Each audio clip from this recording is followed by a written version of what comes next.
Buenas noches.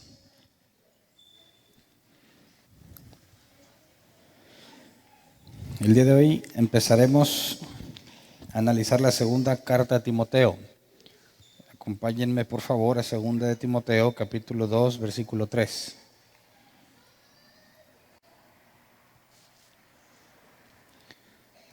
Como siempre que empezamos una carta, vamos a ver un poco del contexto histórico. Pero leamos el pasaje inicial. Dice: comparte nuestros sufrimientos como buen soldado de Cristo Jesús. El nombre del tema es como buen soldado de Jesucristo. Y yo sé que esta frase es común para los cristianos y normalmente la escuchamos, así como otra que vamos a leer hoy que dice que Dios no nos ha dado espíritu de cobardía, o le ponen timidez o de temor, sino de amor, poder y dominio propio. Y también eso lo he escuchado en distintas aplicaciones entre los cristianos, ¿no? La idea es que hoy analicemos estos textos, pero considerando lo que estaba sucediendo, porque entre la primera y la segunda carta hay un cambio radical. Hay un cambio, desde mi punto de vista, sorprendente, que durante años no comprendí, no tenía sentido lo que leía, hasta que lo comprendí. Entonces la idea es que nos metamos a analizar lo que está sucediendo. Vamos a ver el primer capítulo y la mitad del segundo, para poner todo el contexto de lo que está sucediendo y las frases estas que normalmente escuchamos usadas por los cristianos, situadas en su contexto, creo yo, cambian completamente la situación. Así que en cuanto a los datos sobre esta carta, el autor es Pablo, indudablemente. La fecha se piensa que fue entre el 66 y el 67. Se considera que esta es la última carta del apóstol Pablo antes de su martirio en Roma. Ya habíamos visto que Pablo había sido aprisionado y luego lo habían liberado o estaba bajo custodia, pero él podía recibir visitas y seguir predicando el Evangelio. Ahora vemos, Pablo va a describir en esta carta que está otra vez aprisionado. Entonces, en la carta anterior, primera de Timoteo, la citamos entre el 62 y el 64 después de Cristo, y es el tiempo en el que él estuvo libre. Ahora está entre el 66 y el 67, entre 4 o 5 años después, la situación cambia y de haber estado en cierta como libertad condicional, ahora está nuevamente preso. Al contrario de la confianza en la primera carta, bueno, sobre todo lo que manifiesta en Filipenses, que lo vamos a leer más al rato, en esta carta Pablo deja ver que no tiene esperanza de ser liberado. Habla que está en una celda que podemos deducir que es fría, está en cadenas y sin esperanza. Prácticamente todos los que estaban con él lo abandonaron y su ejecución es inminente. Así que podemos ver que el objetivo de la carta es pasar la estafeta del ministerio a Timoteo. No lo está nombrando apóstol, pero le está encargando el ministerio que Pablo estaba llevando, el ver las iglesias, el guardarle el evangelio que le enseñó, la doctrina que le enseñó. Se ve que Pablo hace esta como paso de estafeta a Timoteo, porque Pablo deja en claro que no tiene esperanza de salir de esta. También exhorta a Timoteo a seguir en la fe y mantener la sana doctrina, aceptar la persecución del evangelio y poner su confianza en las escrituras. Es en esta carta donde Pablo dice que toda la escritura es inspirada por Dios, y lo veremos más adelante. Ya llevo mucho diciéndoles que un día analizaremos lo de la inspiración bíblica, y pues en esta carta lo vamos a analizar. Entonces, consideremos varios pasajes para entender la situación de Pablo. Esta es la última carta que se sabe de él. Sabemos que en la Biblia todavía sigue Tito y Filemón, ¿verdad? Pero esas tienen fecha anterior a esta carta. Y quisiera que hiciéramos el ejercicio de imaginarnos la situación en la que Pablo está escribiendo esta carta. Veamos algunos datos. Por ejemplo, estaba encadenado. Segunda de Timoteo 2:9, en palabras del apóstol Pablo, dice: por el que sufro al extremo de llevar cadenas como un criminal, pero la palabra de Dios no está encadenada. Entonces vemos que está encadenado, y normalmente las personas encadenadas estaban en prisiones. Luego dice 2 de Timoteo 4:13, cuando vengas, trae la capa que dejé en Troas, en casa de Carpo. Trae también los libros, especialmente los pergaminos. Y sabemos que la capa en aquel entonces es para protegerse del frío. Si está en prisión, si está encerrado y encadenado, entendemos entonces que la cárcel puede estar en un calabozo, en un lugar muy frío, y pide que se le lleve la capa. 2 de Timoteo 4:6 dice: yo por mi parte ya estoy a punto de ser ofrecido como un sacrificio, y el tiempo de mi partida ha llegado. Así que Pablo no ve esperanza en salir de esta. No nos dice si Dios ya le mostró que su día iba a llegar, que su vida iba a acabar, no nos dice, pero lo que nos dice es que no tiene esperanza. Según de Timoteo 1:15 dice, ya sabes que todos los de la provincia de Asia me han abandonado, incluso Figelo y Hermógenes. Cuando dice incluso Figelo y Hermógenes, pareciera que estos eran los que menos esperarías que lo abandonaran. Pero curiosamente estos nombres no aparecen en todo el Nuevo Testamento, excepto en esta carta. Entonces yo asumo, o se puede asumir, que Timoteo sabía perfectamente bien quién era Figelo y Hermógenes. A nosotros no se nos revela exactamente qué función tenían. Pero si recordamos las cartas que hemos leído, Pablo hablaba de tener muchos compañeros que lo ayudaban, mucha gente que trabajaba con él, muchos colaboradores. Ahora dice, todos los de la provincia de Asia me han abandonado. Entonces, ¿qué fue lo que pasó? ¿Cómo es posible que tanto colaborador de repente hayan abandonado a Pablo? Imagínate qué sería aprender, como se dice o como se podría decir en el contexto, aprender del Evangelio a los pies de Pablo. Un hombre que dice de sí mismo que tuvo en visiones o en físicamente subió al tercer cielo y se le dijeron cosas que no se le permiten decir al humano. Que habla de un misterio escondido desde los siglos, desde la creación, que le fue revelado a él. Imagínate cómo sería estar aprendiendo de él directamente. Hay mucha gente que lo ayuda y ahora Pablo dice que se quedó solo, que lo abandonaron. Ahora, estos que lo abandonaron eran creyentes. ¿Qué hace que un creyente abandone a Pablo? Abandone al hombre que Dios usó para llevarles el Evangelio. Si había mucha gente dispuesta a ayudarla, ¿qué fue lo que pasó que hace que personas que creen en Jesucristo, que saben lo que es ser cristiano, que Pablo ya había pasado por apedreadas y mucho tipo de dificultades, ya habían estado con él, ahora Pablo dice que lo han abandonado? Entonces eso es un cambio radical, ¿no? Luego vamos a Filipenses 1, 12 al 14. Veamos cómo en su primera prisión Pablo tenía esperanza, sabía en cierta forma que iba a ser liberado. Filipenses 1, 12 al 14 dice, hermanos, quiero que sepan que en realidad lo que me ha pasado ha contribuido al avance del Evangelio. Fíjate cómo su primera prisión en Roma no provocó que la gente lo abandonara, sino que la gente cobrara valor para predicar el Evangelio. Dice, hermanos, quiero que sepan que en realidad lo que me ha pasado ha contribuido al avance del Evangelio. Es más, se ha hecho evidente a toda la guardia del palacio y a todos los demás que estoy encadenado por causa de Cristo. Gracias a mis cadenas, ahora más que nunca, la mayoría de los hermanos, confiados en el Señor, se han atrevido a anunciar sin temor la palabra de Dios. Entonces, analizamos esto en su momento. Pablo está aprisionado, está encarcelado, y los de afuera toman valor para hablar del Evangelio a pesar de que Pablo está encarcelado. Entonces, vemos ahora que está sucediendo lo contrario. Pablo está encarcelado otra vez, pero algo es distinto porque la primera vez provocó valentía en los hermanos. Esta segunda vez hizo que todos lo abandonaran. ¿Por qué la primera vez agarran valor y en esta segunda ocasión, que está igualmente preso en Roma, esta vez la prisión de Pablo provoca que sea abandonado? Luego vamos al versículo 19 y 20, allí en Filipenses 1. Dice, porque sé que gracias a las oraciones de ustedes y a la ayuda que me da el Espíritu de Jesucristo, todo esto resultará en mi liberación. Mi ardiente anhelo y esperanza es que nada seré avergonzado, sino que con toda libertad, ya sea que yo viva o muera, ahora como siempre, Cristo será exaltado en mi cuerpo. Sabe que por las oraciones y todo, sabe que Dios va a ser exaltado y no tiene ningún problema con lo que pasaría, aunque confía que va a salir de ahí, de la cárcel. Entonces, fíjate, la segunda prisión de Pablo implica un cambio radical. La gente lo abandona en lugar de sentir valor. Y luego veamos cómo también en esta segunda carta, comparada con la primera, le hablaba a Timoteo sobre callar a los falsos maestros y ser ejemplo en humildad, en obediencia, en virtud, etcétera, etcétera. Y en esta carta, Pablo advierte o le regaña o exhorta a Timoteo que no sea cobarde. Hay un cambio también en el comportamiento de Timoteo.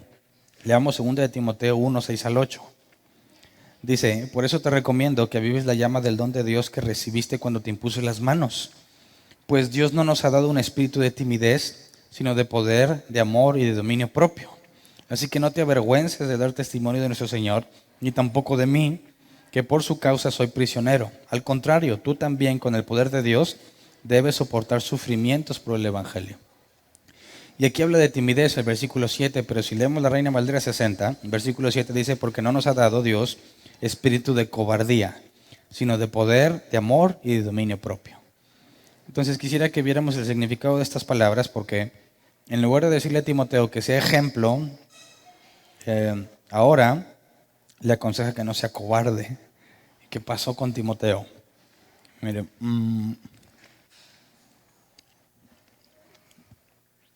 aquí lo tengo. Dios no nos ha dado un espíritu de timidez. Según el diccionario Helps, la palabra timidez puede traducirse como timidez, cobardía o retraimiento. La palabra poder es el griego dunamis, que se traduce como capacidad para hacer. Entonces fíjate, Dios no nos ha dado espíritu de cobardía, sino capacidad para hacer, que es el poder.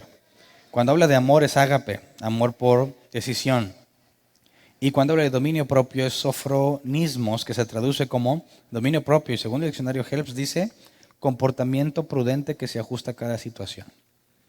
Entonces, le dice, no te comportes como cobarde, sino como alguien que tiene la capacidad de hacer en cuanto al amor ágape por decisión y saber comportarse según la situación, de forma prudente.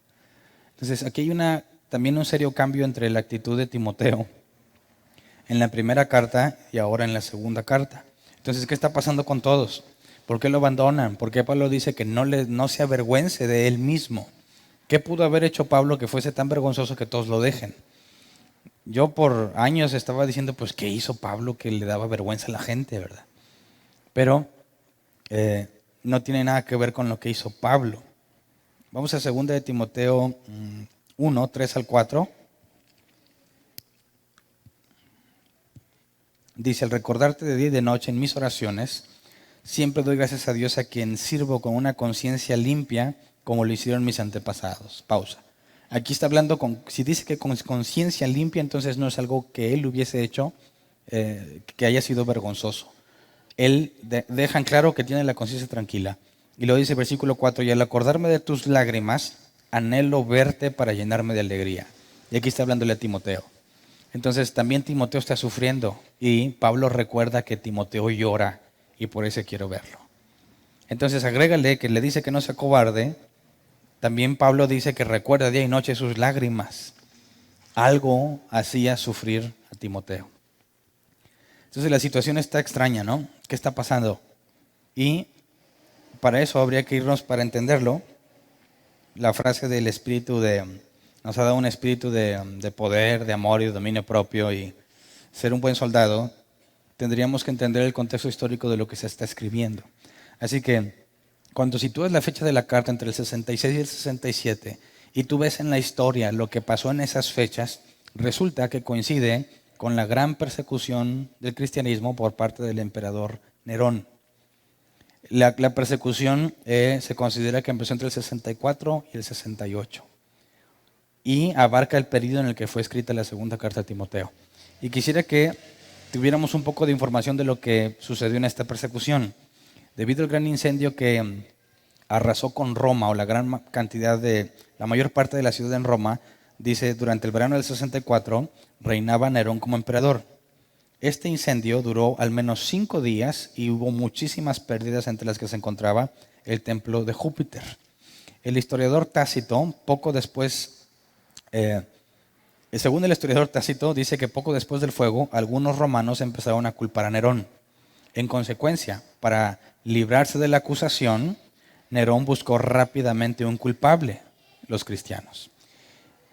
Según el libro Los Anales del historiador romano Tácito, voy a leerte un fragmento de lo que este historiador romano escribió de lo que sucedió en este tiempo.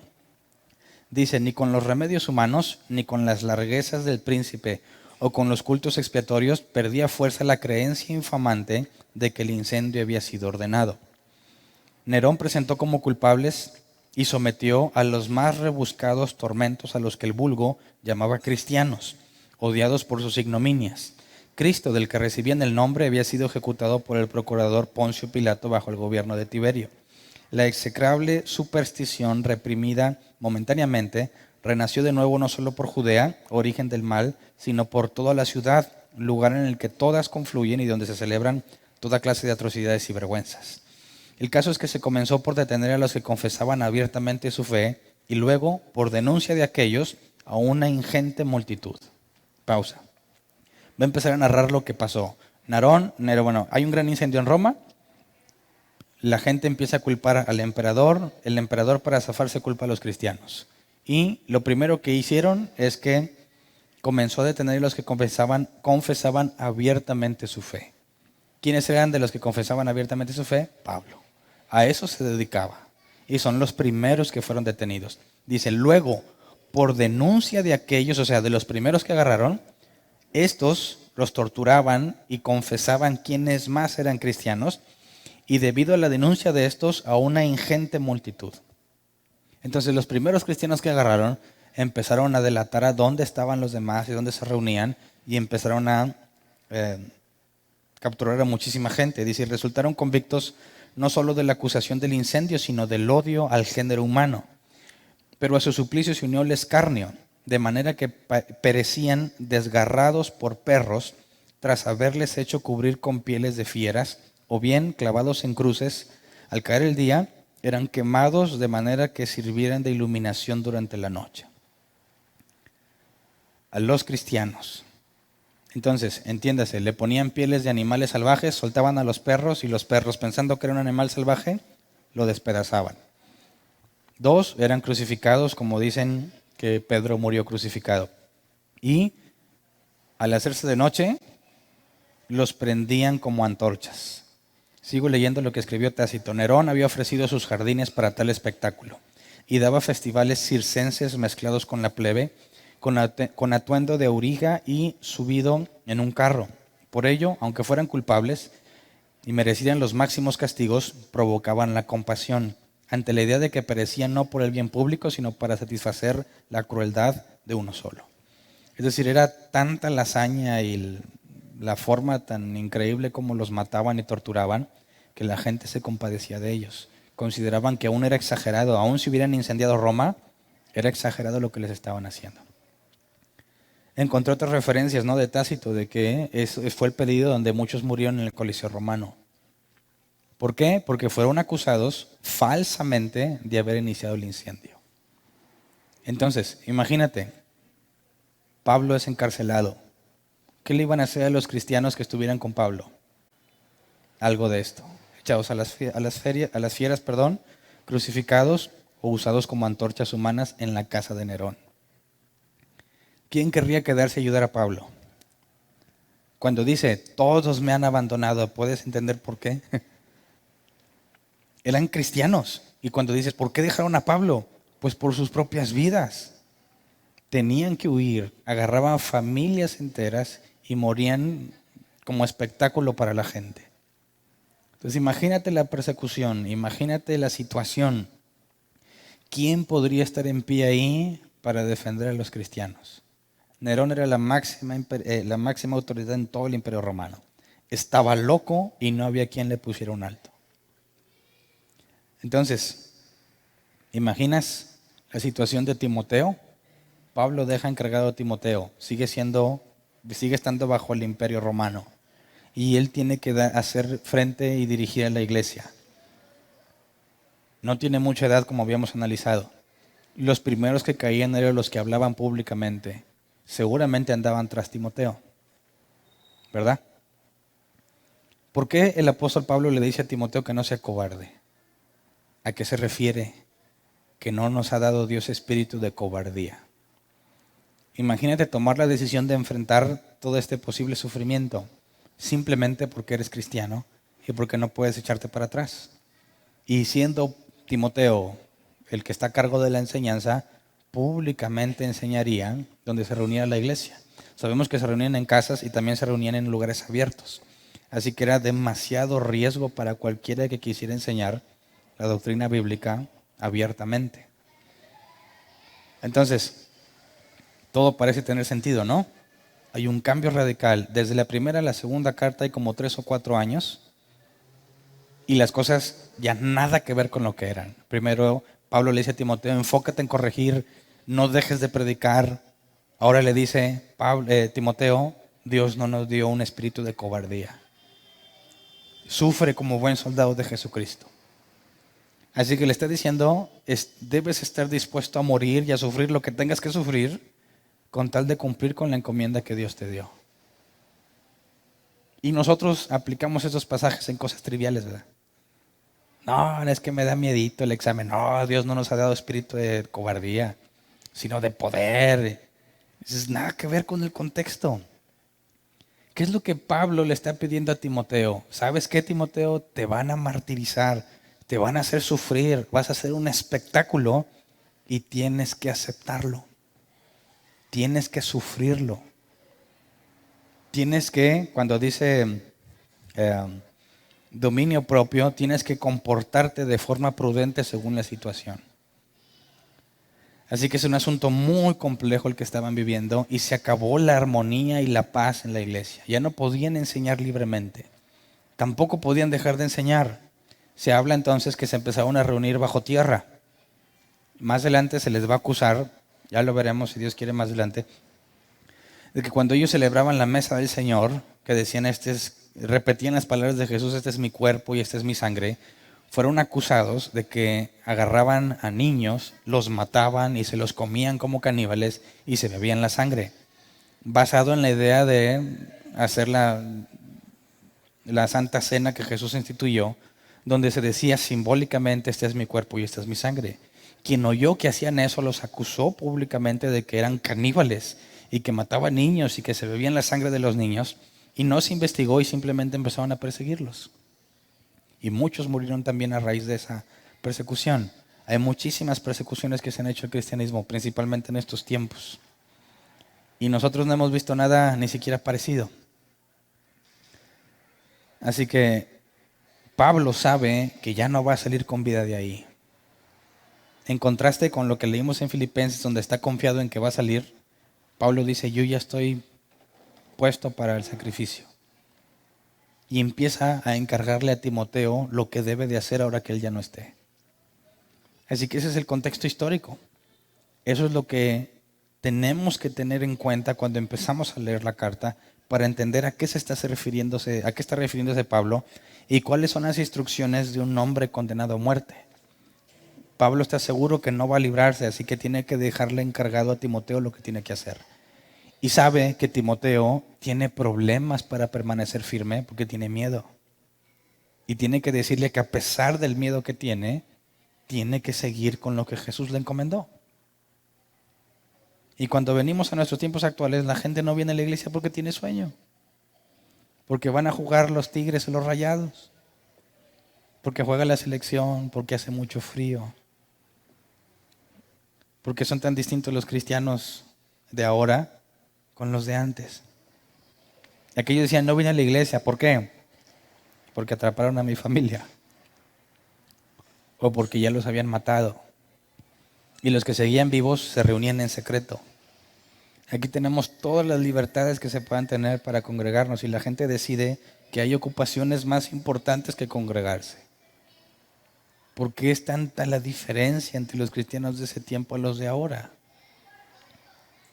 Si es que le podemos llamar cristianos.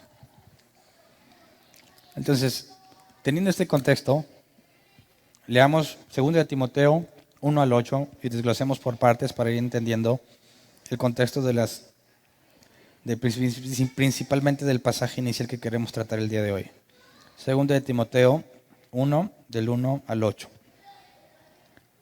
Nueva versión internacional dice, Pablo, apóstol de Cristo Jesús por la voluntad de Dios, según la promesa de vida que tenemos en Cristo Jesús. A mi querido hijo Timoteo, que Dios el Padre y Cristo Jesús nuestro Señor te concedan gracia, misericordia y paz. Pausa. Gracia, misericordia y paz en medio de tal persecución. Pablo dice que Dios te lo conceda, pero sabe muy bien que no hay ninguna de esas tres cosas en la iglesia en ese momento. Versículo 3, al recordarte de día y de noche en mis oraciones, siempre doy gracias a Dios, a quien sirvo con una conciencia limpia como lo hicieron mis antepasados. Es decir, él está encarcelado y bajo el contexto no ha hecho nada malo y tiene la conciencia limpia.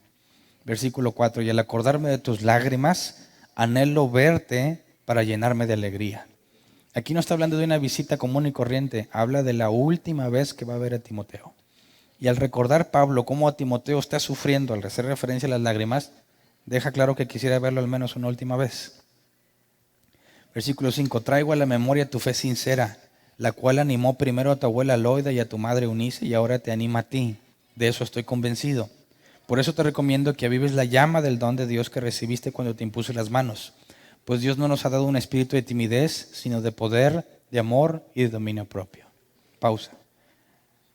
Le recuerda a Timoteo, tú eres cristiano de veras y tienes un don de Dios. Así que a pesar de todo lo que está pasando, no seas cobarde. Haz lo que tienes que hacer. Versículo 8. Así que no te avergüences de dar testimonio de nuestro Señor, ni tampoco de mí, que por su causa soy prisionero. Al contrario, tú también, con el poder de Dios, debes soportar sufrimientos por el Evangelio. Y esto es completamente contrastante con el evangelio de la prosperidad, del triunfalismo, donde Dios quiere darte una buena vida, una vida mejor. Dios quiere que sanes y que tu familia esté reunida y que tengas el mejor trabajo que puedas tener. Se acercan las fechas navideñas y pensamos, gracias Dios por lo que tenemos, el aguinaldo, la familia. Es que Dios quiere que así estemos, que estemos felices y contentos. ¿Qué es lo que dice Pablo aquí? Tú también, con el poder de Dios, debes soportar sufrimientos por el Evangelio. Y en este contexto no es cualquier sufrimiento. Es de lo más doloroso que el Imperio Romano podía crear para torturar a los cristianos. Y le dice, no le dice, deseo que Dios te libre de eso. Tienes que soportarlo. Así que es un enfoque completamente distinto. No le dice, mira, no te preocupes. Jesucristo quiere que tú tengas vida y la tengas en abundancia. No cita esos pasajes, le dice, tienes que soportarlo con el poder que Dios da. Así que Pablo está consciente de que esta persecución que originó Nerón, injusta, se parece exactamente a la acusación injusta por la cual Jesús murió. Y si Dios permitió que Jesús muriera por una injusta acusación, ¿acaso no esperarían que esta vez que son injustamente acusados, también esté bajo el control de Dios, significa que ha llegado la hora de su muerte? Así que no le está diciendo que huya, no le dice que se vaya a otro lugar lejos del Imperio Romano, dice que con el poder que Dios da, debe soportarlo. Tiene que seguir enseñando públicamente, tiene que seguir instruyendo a los creyentes. Así que imagínate que llega una persona y dice, quiero que me óreme, para que me vaya bien. ¿Por qué? ¿Te está yendo mal? Sí, ¿por qué te está yendo mal? No sé, me pasa esto, más pasa lo otro. Una respuesta bíblica es, bueno, con el poder que Dios te da, sopórtalo. Sopórtalo. Ya nadie va a querer pedir oración así. Entonces, ¿para qué oro? ¿Para qué? Yo vengo que me declares, que me digas que me va a ir bien, que me motives. Quiero irme lleno de energía. No, la Biblia es clara, sopórtalo. Si lo estás pasando, y la Biblia dice que no nos dará ninguna prueba que no pueda resistir, entonces Pablo dice, con el poder que Dios te da, sopórtalo. No lo reprendas, no reclames, no huyas, sopórtalo. Y luego vamos versículo 9 y 10. Pues Dios nos salvó y nos llamó a una vida santa, no por nuestras propias obras, sino por su propia determinación y gracia. Nos concedió este favor en Cristo Jesús antes del comienzo del tiempo, y ahora lo ha revelado con la venida de nuestro Salvador Cristo Jesús, quien destruyó la muerte y sacó a la luz la vida incorruptible mediante el Evangelio. Entonces fíjate, después de decirle que tiene que soportar, le recuerda algo fundamental. no te salvas por las obras. Fuiste elegido antes de que el tiempo existiera. Eso implica que antes de que Dios dijera sea la luz, antes de eso no había tiempo. No había nada. Y en la nada, donde solamente estaba Dios, determinó quiénes se salvaban y quiénes no. ¿Por qué le tiene que recordar esto después de que tiene que soportar los sufrimientos? Dice, nos concedió este favor en Cristo Jesús antes del comienzo del tiempo y ahora lo ha revelado con la venida de nuestro Salvador Cristo Jesús, quien destruyó la muerte y sacó a la luz la vida incorruptible mediante el Evangelio. Entonces fuiste elegido y ahora Jesús es nuestro Salvador. Antes del tiempo, no por tus obras. Vamos a Juan 10, 27 al 30. Le habla que tiene que soportar y luego le habla de la elección incondicional, donde tus obras no tienen nada que ver, y luego te lleva a Jesús como el Salvador. Es por medio de Él que tenemos confianza. Y dice Juan 10, 27 al 30, palabras de Jesús: mis ovejas oyen mi voz, yo las conozco y ellas me siguen. Yo les doy vida eterna y nunca perecerán, ni nadie podrá arrebatármelas de la mano. Es nuestro Salvador, ok. Pero ya que no es por obras, y ya que fue antes de la creación del tiempo y de todo, Jesús dice, no perecerán ni nadie podrá arrebatármelas de la mano. Entonces esto contradice la idea de que yo sostengo mi salvación. Y ante una posibilidad grave, grande, de sufrir martirio, te recuerda, nadie podrá arrebatarte de las manos de Jesús. Cuando los torturen para negar su fe, cuando los torturen para burlarse de ellos, Pablo les recuerda, nadie te arrebatará de su mano. Eso implica que aunque sea insoportable el dolor, permanecerás fiel porque nadie te puede arrebatar de su mano. Versículo 29, mi Padre que me las ha dado es más grande que todos y de la mano del Padre nadie las puede arrebatar. Entonces Jesús dice que de sus manos nadie las puede arrebatar. Y lo dice que las manos del Padre. Dicen, bueno, ¿cuál de las dos? ¿O te estás contradiciendo? Versículo 30, el Padre y yo somos uno. Jesús está diciendo que Él es Dios. Y de sus manos nadie los podrá arrebatar. Y esa es información completamente relevante y útil para Timoteo ante esa situación.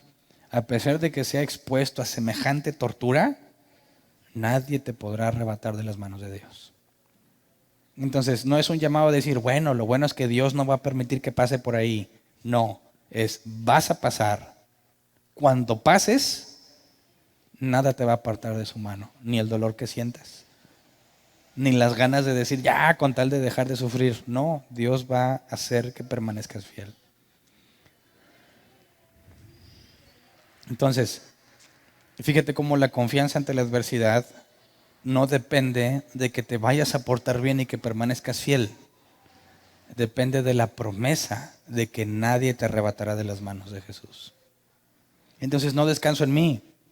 No descanso en pensar que voy a ser capaz de resistir. Descanso en la idea de que cuando me sienta incapaz, Él no me va a abandonar. Entonces, la idea de sufrir, de no huir y experimentar el sufrimiento si viene, conlleva que confiamos en que nosotros no nos salvamos ni sostenemos nuestra salvación, sino que Él es quien nos sostiene.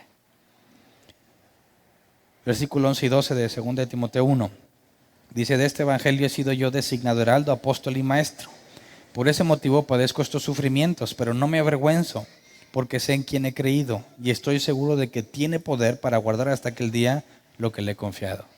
Y aquí confirma lo que acaba de decir. Es Dios quien va a guardarnos, no nosotros a nosotros mismos. No es que yo me sostenga sin pecado para que Dios no me deseche. No, es que Dios me va a sostener aún en los momentos más difíciles.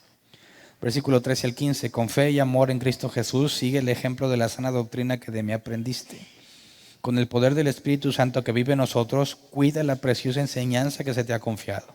Ya sabes que todos los de la provincia de Asia me han abandonado, incluso Figelo y Hermógenes.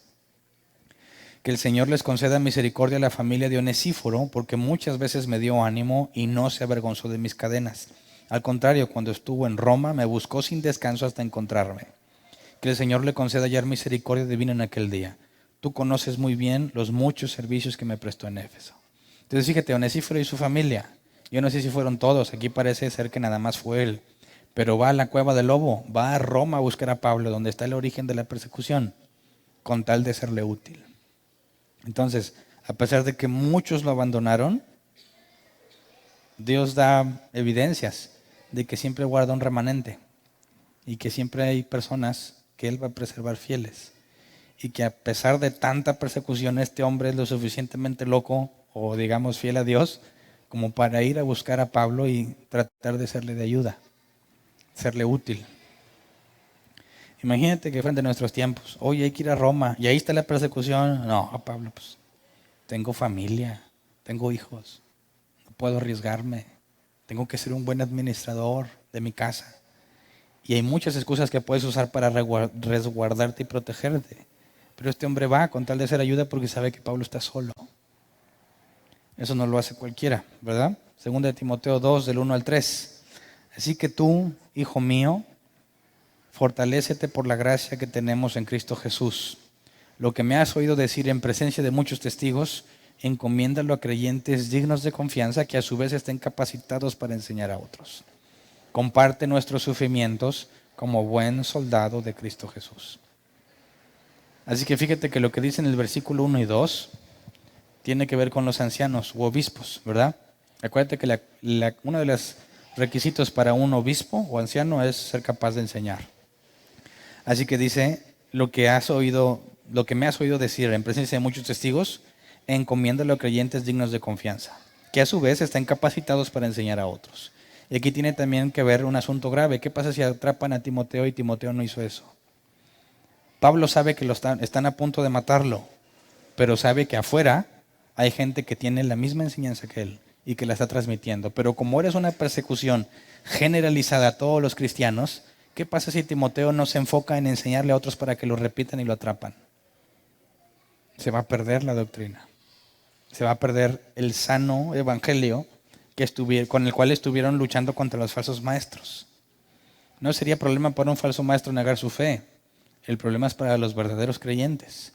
Y si no hubo ese trabajo de reproducir en otros la sana doctrina para que a su vez le enseñen, todo el evangelio corre peligro, ¿cierto? Así que hay un contexto aquí de urgencia, hay una enorme persecución y necesitas transmitir lo que sabes para que el evangelio se preserve. Versículo 4 al 7. Ningún soldado que quiera agradar a su superior se enreda en cuestiones civiles. Asimismo, el atleta no recibe la corona de vencedor si no compite según el reglamento. El labrador que trabaja duro tiene derecho a recibir primero parte de la cosecha. Reflexiona en lo que te digo y el Señor te dará una mayor comprensión de todo esto. Y esta es la definición de un buen soldado.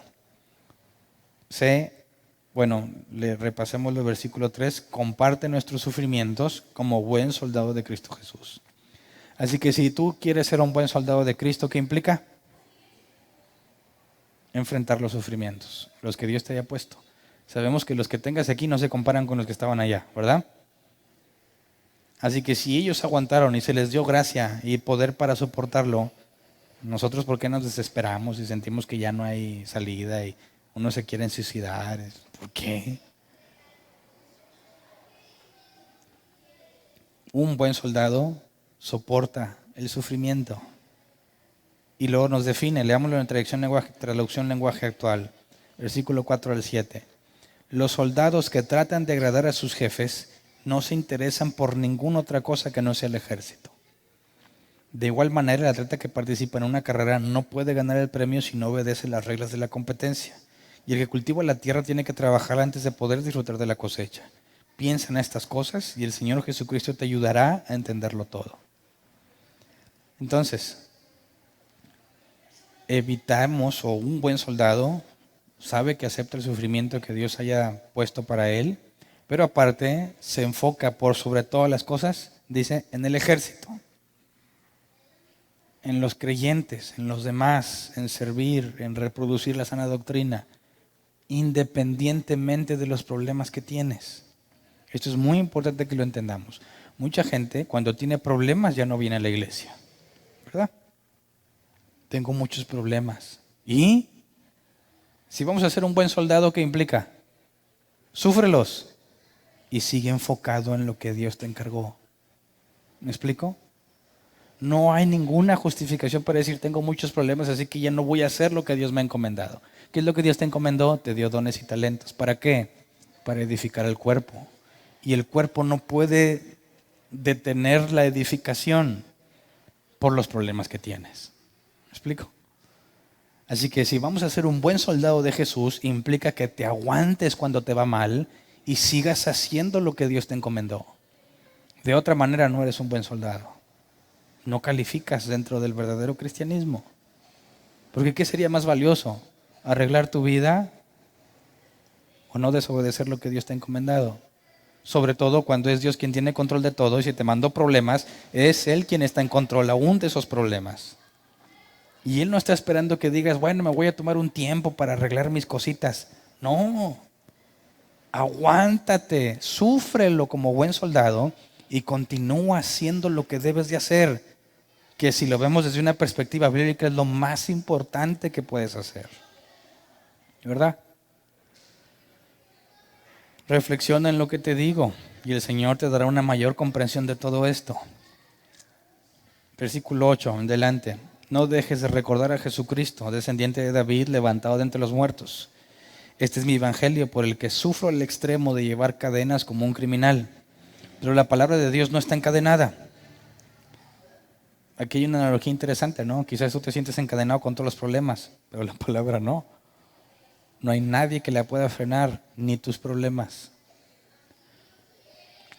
Versículo 10, así que todo lo soporto por el bien de los elegidos, para que también ellos alcancen la gloriosa y eterna salvación que tenemos en Cristo Jesús. Y aquí está la clarificación del soldado que se enfoca en el ejército y no en los asuntos civiles. Aquí está la máxima prueba del amor ágape, del amor al cuerpo de Cristo. Me va mal, sí. ¿Y por qué no dejas el ministerio un rato, hombre? Enfócate en lo tuyo. Por amor a los elegidos.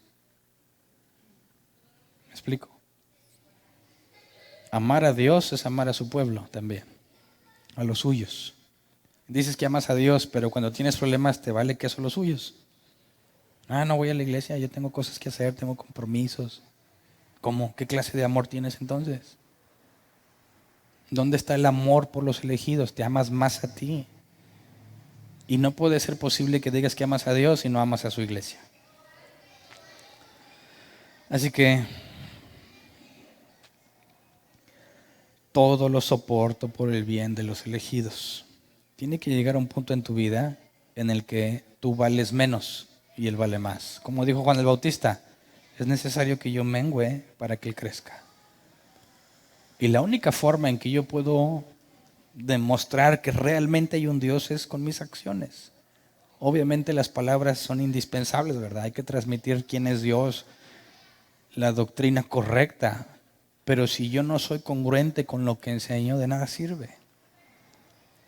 Así que lo soporto por el bien de los elegidos. Y no se requiere persecución para eso. Todos tienen problemas. Todos tenemos problemas. Entonces, ¿por qué vienes? ¿O por qué siguen los que vienen como quiera? Por amor a los elegidos. Para que lo que Dios me ha dado les sirva a pesar de que yo tengo problemas. A pesar de que yo pueda tener muchas dificultades, la iglesia se debe de beneficiar de lo que Dios me ha dado. Para eso me lo dio. Y no puedo simplemente decir, Dios, no, pues estuve muy ocupado, tuve muchos problemas. No tenía mente para eso. ¿Cómo? Se supone que ese es el principal objetivo que tiene un creyente. Cumplir lo que Dios le ha encomendado. Entonces, hay mucha gente que piensa que son genuinos cristianos hasta que tienen problemas. Ya cuando vienen los problemas, se acaba el valor, se acaba las ganas de aprender y salir del no, ya se acabó. Sobre todo cuando no hay dinero, ¿no? Todavía dices, bueno, pues podré estar enojado con personas o con mi esposa, pero dicen que es mejor llorar en un carro del año que llorar en la banqueta. Dicen que las penas con pan son menos, pero pues es con el dinero realmente, si no, no compras pan. Entonces a veces tenemos problemas, lo que es, tengo dinero, sigo adelante, pero cuando no lo tengo, aunque no tengas problemas con los demás, te congelas, ya no te mueves, lloras, sufres, quieres suicidarte, ya no vienes a la iglesia porque te está yendo mal. No seas cobarde, no seas cobarde. Así que todo lo soporto por el bien de los elegidos para que también ellos alcancen la gloriosa y eterna salvación que tenemos en Cristo Jesús. Este mensaje es digno de crédito. Si morimos con Él, también viviremos con Él. Pausa. Jesús dijo, el que quiera salvar su vida, la perderá. Pero el que la pierda por causa de Él, la ganará. Así que si morimos con Él, habla de nosotros mismos. Muérete. Ya, por favor, muérete. Que tu carnota se muera. Me acuerdo que hace tiempo preguntó una persona, ¿cómo le hago para cumplir la voluntad de Dios? Pues muérete. Eso es lo que se requiere. Deja de pensar en ti tanto como piensas. Deja de ver tus problemas. Muérete de una vez. Y muerto al pecado, vives para Cristo. Si resistimos, también reinaremos con Él. Esta es la parte de aguantarnos, ¿verdad? Tengo problemas, súfrelos, resiste, hay recompensa. Si lo negamos, también Él nos negará. Y aquí habla de la apostasía. ¿Se acuerdan cuando lo analizamos? Aquellos que caminando en la doctrina correcta se cambian, se apartan, siguiendo un montón de cosas inútiles. Aquellos que lo niegan serán negados. Jesús dijo, el que me confiese delante de los hombres, yo lo confesaré ante mi Padre. Y el que me niegue, también lo negaré. Y aquí está un contraste, el que resiste y el que lo niega. El que resiste, que es el verdadero cristiano, aquel que el Espíritu Santo nunca lo abandona y lo hace perseverar, cuando resistimos reinaremos con Él. Y aquellos que dicen, no, ya sabes que esto del cristiano es mucho rollo. No quiero saber nada de eso y se apartan. No eran de Él, también serán negados. Si somos infieles, Él sigue siendo fiel, ya que no puede negarse a sí mismo. Y esta es la parte final de lo que analizaremos hoy. Esta parte ha traído mucha confusión y parece que algunos leen aquí que Dios nos da licencia para pecar y al cabo que Él no nos va a dejar. No está hablando de eso. Si resisto, voy a estar con Él. Si no, si me aparto, si lo niego, Él me va a negar también. Pero cuando yo hago algo incorrecto y soy infiel, Él no se vuelve infiel. Él sigue siendo fiel. Y quisiera que viéramos la palabra en el original. Cuando habla de infieles, la palabra es apisteo. Y ¿se acuerdan cuando vemos tener fe? Es pisteo o pistis, proviene de pistis. Bueno, ser infiel es lo contrario a la fe, lo opuesto, la negación. Puede traducirse como rehusarse a ser persuadido por Dios. Entonces, cuando yo soy infiel, haciendo referencia a rehusarme a ser persuadido por Dios, o lo opuesto a ser persuadido por Dios, nos deja ver que todo lo pecaminoso que hagamos, todo lo que sea así, es falta de confianza en Dios, a fin de cuentas, ¿no? Si Dios es todo para nosotros, pero en ciertas ocasiones escogimos satisfacer nuestro deseo con otra cosa que no es Dios, es infidelidad. Al raíz de la palabra es falta de confianza en Dios. Es decir, aunque Dios puede suplir todas mis necesidades, yo creo que en esta particular no. Y necesito ir a suplir la otra parte, y eso es falta de fe, falta de confianza. Es que me gusta mucho, me atrae mucho, no lo puedo controlar, es infidelidad. No has confiado a Dios en esa parte. No crees que Él pueda suplir eso que te falta y necesitas ir a otra parte para suplirlo. Y cuando tú hagas eso, la Biblia dice, Él permanece fiel, pistos, confiable, alguien que es persuadido. Dios, a diferencia de como yo lo veía hace muchos años y como muchos cristianos lo ven, no dice, Hernán, otra vez caíste, ya, basta contigo, basta. No tengo por qué soportarte. Has caído demasiadas veces o demasiado bajo y se acabó mi paciencia. No, eso no sucede con los que Él ha elegido. Cuando yo soy infiel, Él sigue siendo fiel. Y esa no es una licencia para pecar. Y hay un caso, imagínate que hay una pareja que se ama en realidad. Amor de veras. Y ella le dice a él, ¿sabes qué?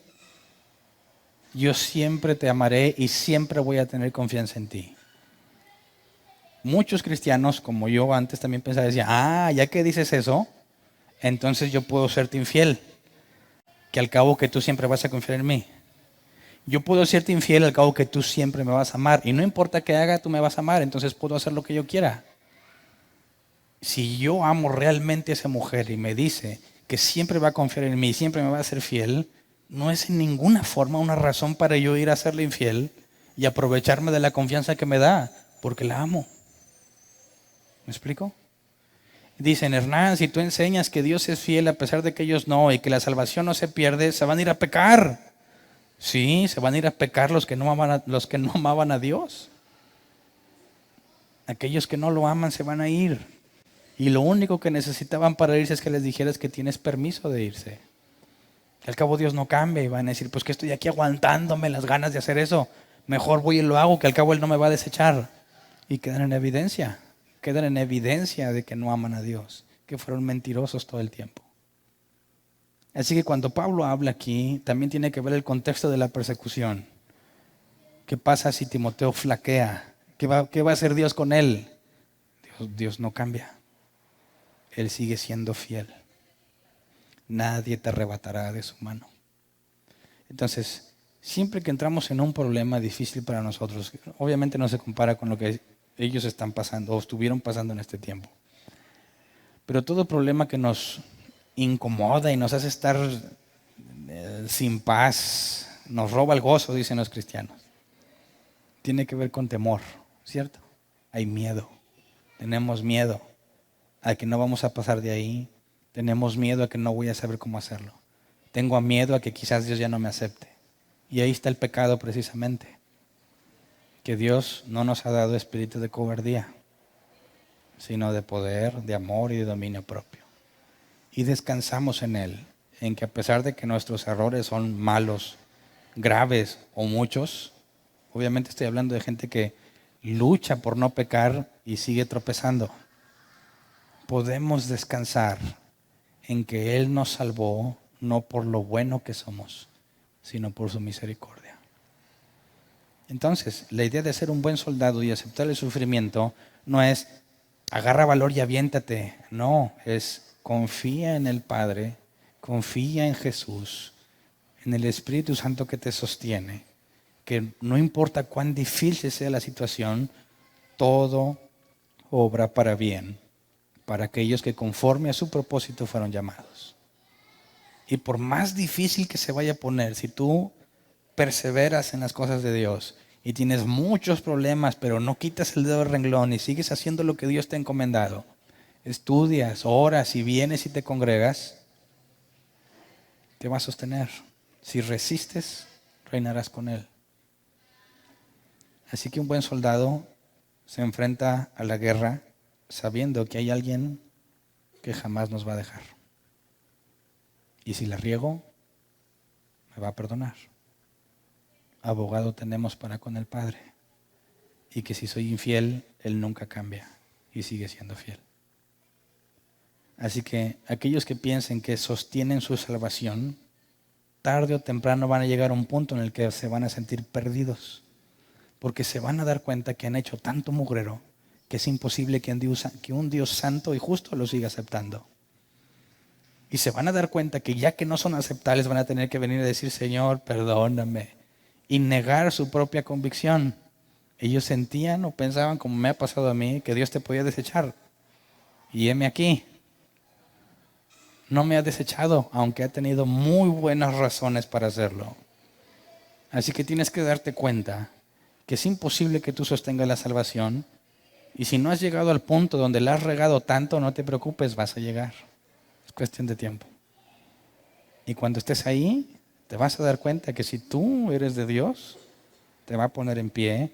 Y como la imagen la imagen que se le dio sobre en el Antiguo Testamento, creo que era Nehemías o Esdras, en cuanto al sumo sacerdote que se presentó con ropas sucias, donde la palabra hebrea sucia es de excremento humano, ropa con excremento humano presentado ante el juez justo, Satanás acusándolo con justas razones. Lo que el juez justo dijo, quítenle esa ropa y pónganle ropa nueva, pónganle ropa limpia. Satanás no sabe que este es un tizón arrancado del fuego. Satanás nos acusa justamente, ¿estamos de acuerdo? Satanás no llega con mentiras a Dios. No, ¿sabes qué? Hernán hizo esto. ¿Se arriesgaría Satanás a decirle a un Dios omnisciente una mentira acerca de mí? Claro que no. Le dice la verdad. Le dice realmente qué tipo de persona soy. Y yo lo sé y no lo puedo negar. Pero lo más maravilloso de ese asunto es que aún así Dios dice, póngale ropa nueva. Porque yo lo escogí para salvarlo. Porque nadie lo va a arrebatar de mi mano. Así que ante esa información, pierdes la esperanza con tus problemas. Pierdes la esperanza en una situación difícil. Ya no quiero venir a la iglesia porque no puedo con mi vida. No seamos cobardes. Lo más difícil ya está hecho. Nos toca resistir. Resistamos. Si resistimos, reinaremos con Él. Vamos a ponernos de pie. Vamos a orar. Cuando leo la segunda carta, ya siento feo. Ver cómo todo lo que estaba haciendo Dios llegó a un punto en el que era imposible continuar como era. Llega la persecución, mucha gente está muriendo, gente justa. Pablo se tiene que despedir, Timoteo queda dolido, no sabemos, vamos a ver más adelante que Pablo le dice a Timoteo que vaya a visitarlo. No sabemos si alcanzó a llegar, lo que sabemos es que es su última carta. Y como una historia donde Dios lo estuvo salvando una y otra vez, llegó un punto en el que Dios dijo, ya no. Y sufrió, gravemente sufrió. Y fue Dios quien lo determinó así. Y estamos tan acostumbrados a nuestras buenas vidas, tan acostumbrados a hacer las cosas como siempre las hacemos, sin quien se nos oponga. Y yo creo que así pensaban también ellos, echándole ganas por perseverar en la sana doctrina, por dejar en evidencia a los falsos maestros, y de repente viene un cambio drástico donde Dios dice, ya no más, ahora tienes que resistir. ¿Y sabes qué? Aunque no en el mismo contexto, un día te va a pasar, aunque no queramos, un día va a pasar y Dios te va a decir, basta, va a haber un cambio. Y tu vida como la conocías ya no va a ser así. Y entonces tendremos que resistir, pero no debemos vivir con el miedo a ese día. Ay Dios, estoy tan a gusto ahorita, ¿cuándo me lo vas a quitar? No hay razón para amar o aferrarte a la buena vida que llevas, sino decir, debo estar listo para cuando el día malo llegue. Porque la Biblia es clara, los días buenos y los malos llegan a justos y a injustos. Pidámosle a Dios que seamos sabios y buenos soldados para que cuando esta buena vida se te acabe, suframos como corresponde, confiando en que Él nunca va a ser infiel y que siempre nos va a sostener. ¿Cómo ven? Vamos a orar, Señor. Podemos ver en tu escritura que en determinadas ocasiones tú mismo permitiste eventos tan difíciles que solo podemos imaginar. Momentos que según tu misericordia no nos has permitido experimentar. Nos has dado una vida completamente llena de abundancia y libertad para venir a congregarnos. Libertad para hablar públicamente de lo que hacemos. No cerramos las puertas para tener nuestras reuniones, no nos escondemos para tener nuestras reuniones y sin embargo algunos de nosotros han tomado o le han dado mayor importancia a otros asuntos más que venir a aprender. Algunos de nosotros nos llenamos con otras ocupaciones en lugar de estudiar tu palabra. Nos llenamos de otros eventos y situaciones completamente inútiles o propias de este mundo y hemos descuidado lo más importante. Vienen los problemas y sentimos que es injusto. Vienen los problemas y nos quejamos. Perdónanos, Señor, por nuestra ignorancia. Perdónanos por ser tan mal agradecidos y acostumbrarnos a lo bueno que nos das, al punto en que pensamos que es tu obligación darnos una buena vida. Queremos arrepentirnos completamente y ser sabios en el sentido de entender que hay días buenos y días malos y los unos y los otros vienen a nuestras vidas. En los días buenos enséñanos a administrar, a estudiar a pesar de que nos esté yendo bien, a orar cada vez más para que cuando llegue el día malo podamos calificar como un buen soldado. Para cuando, si tú lo determinas, no tengamos la libertad de hablar tu palabra abiertamente, que nada nos detenga, que encontremos la forma aún ocultos de hacerlo. Cuando lleguen los problemas en nuestras vidas y sintamos que no podemos continuar con lo que tú nos has dado, enséñanos y recuérdanos lo que Pablo le instruye a Timoteo, que no nos salvamos por nuestras obras, sino por tu gracia y tu misericordia, por tu determinación aún antes de la creación del tiempo. Que tú eres fiel y nadie nos podrá arrebatar de tus manos. Para que en medio de cualquier situación sigamos perseverando, confiando en que tú nos darás la fuerza que se necesita. Señor, cuando sintamos que no tenemos ganas de hacer las cosas, queremos pedirte que tu Espíritu Santo sea más fuerte que nosotros y que nos muestres tal cual es la situación y nuestra condición ante ti, para que no tengamos excusa en seguir perseverando. Señor, aquellos que nos has concedido una vida buena, concédenos no ser malagradecidos. Y aquellos de nosotros que estén en muchos problemas, concédele ser un buen soldado. Y cuando llegue el momento en que cambie los tiempos y aquellos que tenemos una buena vida nos enfrentemos a graves problemas, concédenos permanecer fieles. Y aquellos a los que ya han sufrido bastante, concédeles también experimentar una buena vida. Todo se ha hecho para tu gloria, Señor, confiando en que, ya sea que tengamos en abundancia o en escasez, todo lo podemos en Cristo que nos fortalece. A ti sea la gloria y la honra, Señor. Gracias. Amén. Pueden sentarse. ¿Quién tiene una pregunta? Levante su mano. Si vienes por primera vez, no se requiere antigüedad para preguntar. Si tienes una pregunta, levanta tu mano, con gusto la responderemos relativa al tema, ¿verdad? ¿Alguien? ¿Una duda?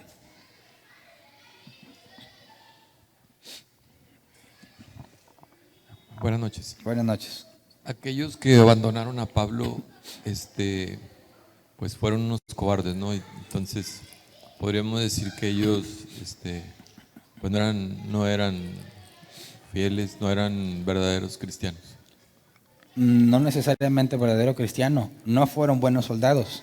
¿Qué hicieron los discípulos cuando Jesús fue arrestado? Vieron. Lo mismo. ¿Podríamos decir que no eran verdaderos creyentes? Bueno, en ese momento eran personas inmaduras completamente. No estaban movidos por el Espíritu Santo. Por eso cuando Pablo dice que si nosotros somos infieles, Dios permanece fiel, nos abre la oportunidad de entender que aquellos que corrieron por miedo, lo que sea, porque su carne no la pudieron contener, no implica directamente que no eran personas elegidas, sino que en ese momento fallaron en lo que debían haber hecho. Gracias. De hecho, lo podemos aplicar en nuestras vidas. Aquí hay otra pregunta. ¿Cuántas veces hemos abandonado las cosas de Dios por otras cosas? A mí no me quedó claro lo de los niños que mataban y se los comían. Era una acusación falsa, ¿eh? Ajá. Era una malinterpretación, ya que los cristianos decían que partían el pan, que era el cuerpo de Cristo, y la copa, que era la sangre. Personas no cristianas que lo oían decían, literalmente se están comiendo el cuerpo de alguien y luego se toman su sangre. Y los acusaron falsamente de ser caníbales y generó otra persecución. Pero no a que lo hicieran, ¿eh? ¿Alguien más? ¿No? ¿A la 1? ¿A las 2? Y a las 3. Tú. Nada más, Hernán, ahorita comentaste, pusiste el ejemplo de el versículo de donde habla de que Satanás acusa al sacerdote, al sumo sacerdote Josué, y dijiste que Nehemías o Esdras, pero está en Zacarías 3. Zacarías, ok. 3:1, Gracias. nomás porque como está, ahora estamos grabando ya todo, por eso. Gracias por la Las corrección. preguntas. Porque luego me van a acusar de falso maestro. Gracias. ¿Alguien más? ¿No?